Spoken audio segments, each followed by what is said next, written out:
we took full advantage of the open week. Last week had great energy on the practice field. A lot of good preparation took place, but most of all, we're going to put a healthy football team back on the field, the healthiest football team that we've put on the field this season. Brian Mills will be back in uniform for us. Gabe Luna will be back. Jacob Dunning will be suited up and ready to go for the first time this year. Quan Floyd will be back on the field. Sam Richardson will be back on the field. We're excited about that and what it gives our football team. Well, the Big 12 is wide open, and we all know that you got to defend it, the width as well as the length of the field, and nice baton toss right there. Really, really nice job. Undercover, under the view of the cameras. You did a really good job with that, Beaner. The preparation that goes into that, accounting for leverage, accounting for angles, accounting for all the personnel, is certainly one that's challenging. And week in and week out, you see what Big 12 offenses are capable of by the points that they put up.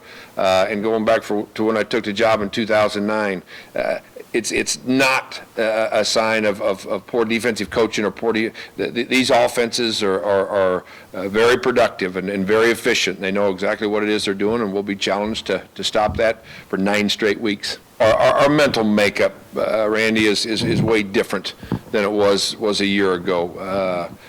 At 1 and 2. We have an awareness of reality, and we've played 3 good football teams, and I think those 3 football teams have shown that week in and week out this season. We know we're a better football team, and we've got a group of young men who are anxious to start Big 12 play, and they showed that in how they prepared last week in their off week, coming off a heartbreaking loss.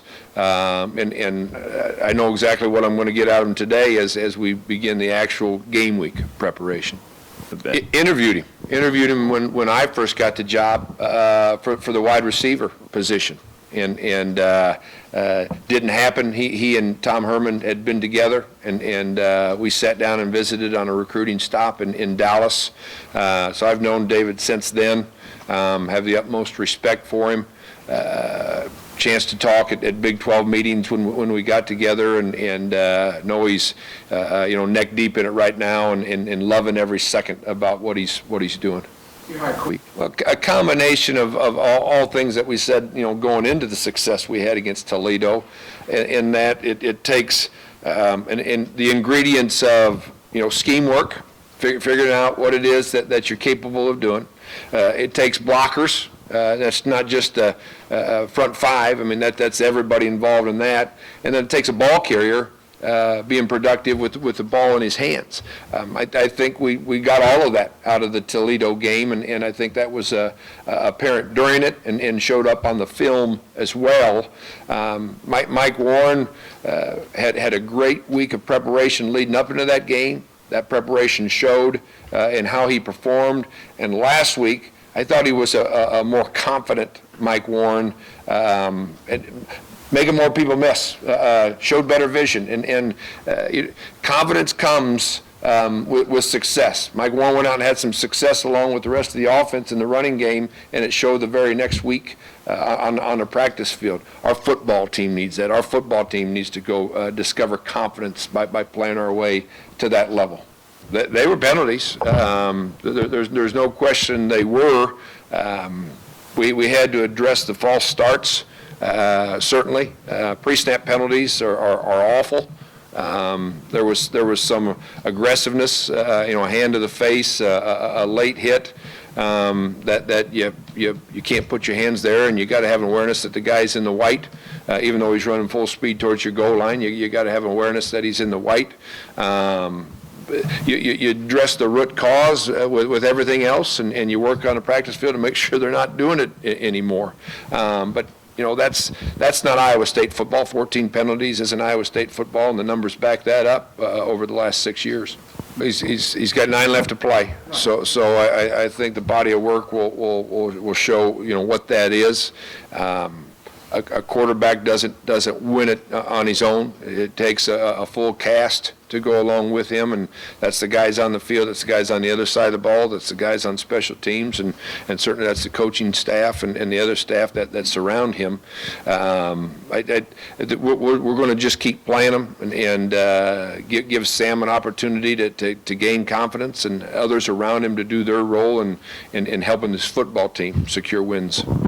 I think they've improved as we've gone. I think we've played one really poor half of football in the second half of the Iowa game.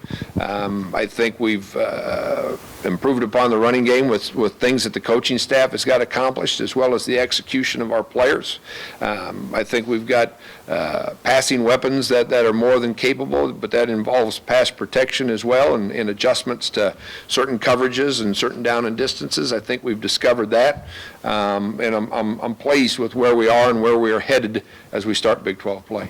I think the biggest difference with Allen is actually physical. I think he's stronger. I think he's quicker. I think he's faster.